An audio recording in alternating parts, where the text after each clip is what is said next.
Hello সবাই সবাই কেমন আছেন? চলে আসলাম একটু ছাদে। তো ছাদে এসে দেখতে পাচ্ছি যে আমার ছোট্ট একটা অপরাজিতা গাছ রয়েছে। এখানে কিন্তু ফুল ফুটেছে, বেশ সুন্দর লাগছে দেখতে। এই তো আরেকটা অপরাজিতা গাছ, এটা হচ্ছে সাদা রঙের। ফুলগুলো দেখতে কিন্তু অনেক সুন্দর। তো এদিকে আমি ফুল দেখতেছিলাম, আর ফুল দেখতে দেখতে দেখি যে আমার যে ফুলটা আছে সে খুবই দুষ্টামি করতেছে। সে হচ্ছে ছাদে চলে যাচ্ছিল, তো তাকে অনেক বুঝিয়ে কোনোভাবে আমি নামাতে পারছিলাম না।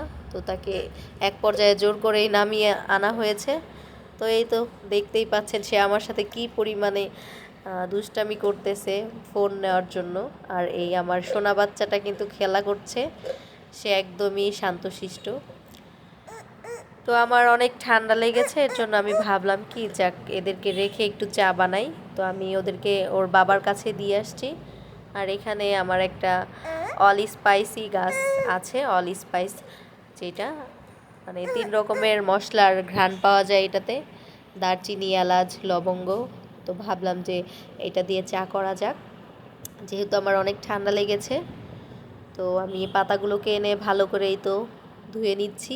আর এদিকে জল ফুটিয়ে সামান্য আদা দিয়ে দিয়েছি, আর পাতাগুলো থেকে শির আলাদা করে একটু ছিঁড়ে নিয়েছি।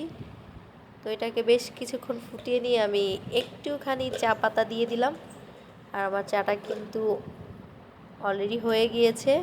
চা বানানোর সময় এত সুন্দর ঘ্রাণ, মনটা এমনিতেই তাজা হয়ে যায়। নিয়ে যাচ্ছি পতিদেবের জন্য। তো সবাই ভালো থাকবেন, টাটা।